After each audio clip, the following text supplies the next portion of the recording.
सध्या हिवाळा चालू आहे. हिवाळ्यामध्ये मस्त ताजा ताजा मटार येतो. त्याच मटारचे पराठे बनवलेले आहेत. बघा, सारण एकदम काठोकाठ भरलेले आहे. तर मग चला बनवूयात हिरव्या मटारचे पराठे. यासाठी मी घेतलेले आहेत 2 वाटी मटार, हिरव्या मिरच्या, लसूण आणि जिरे. आता आपण हे सगळं मिक्सरमध्ये घालून जाडसर वाटून घेऊयात. याची खूप बारीक पेस्ट करायची नाही आहे, नाहीतर मटारला खूप पाणी सुटतं आणि पराठे लाटता येत नाही, सारण बाहेर येतं. बघा, अशा प्रकारे मी जाडसर वाटून घेतलेलं आहे.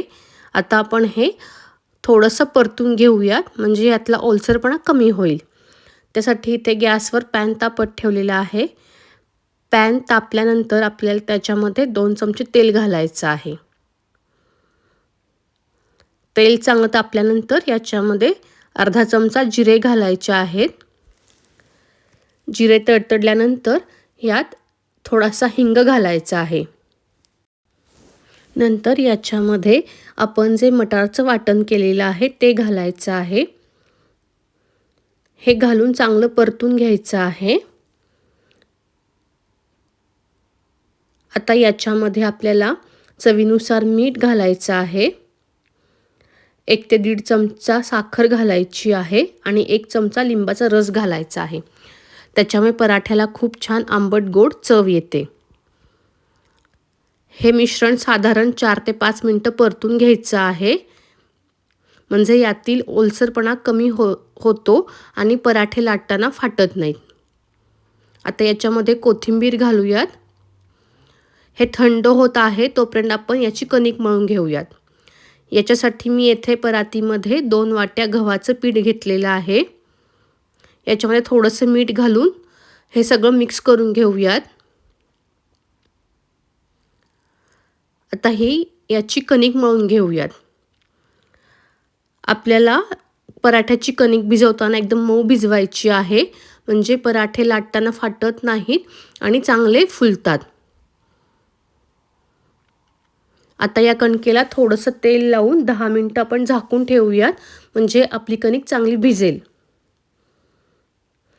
हा पराठा नाश्त्यासाठी, मुलांच्या टिफिनसाठी, रात्री जेवणासाठी तुम्ही बनवू शकता. 10 मिनिटे झालेली आहेत. आपली कणिक चांगली भिजलेली आहे. आता आपण पराठे बनवायला घेऊयात. कणकेचा छोटासा गोळा घेऊन याची छोटीशी एक पोळी लाटूयात. लाटताना साईडला काठ लाटायचे आहे, मध्ये जाडसर ठेवायचे आहे. ही पोळी लाटून झाल्यावर याच्यावर थोडंसं गव्हाचं पीठ भुरभुरायचं आहे आणि मग सारण भरायचं आहे, जेणेकरून आपल्याला पराठा लाटताना जास्त ओलसरपणामुळे पराठा फाटत नाही आणि स्टफिंग बाहेर येत नाही. पराठा लाटायच्या आधी हाताने असा प्रेस करायचा आहे आणि मग लाटायचा आहे, जेणेकरून आतलं स्टफिंग पराठ्यात शेवटपर्यंत जातं आणि पराठा चवीला छान लागतो. पराठा लाटताना खूप प्रेस करून लाटायचा नाही आहे, हलक्या हाताने लाटायचा आहे, म्हणजे पराठा फुटत नाही. हा पराठा आपण कमीत कमी साहित्यात आणि एकदम सोप्या पद्धतीने बनवलेला आहे. पराठा खायला सगळ्यांनाच आवडतो. आता आपण हा पराठा तूप लावून खमंग भाजून घेऊयात. तुम्हाला जर तूप आवडत नसेल तर तुम्ही तेल देखील वापरू शकता. दोन्ही साईडून छान तूप लावून हा खमंग भाजून घेऊयात.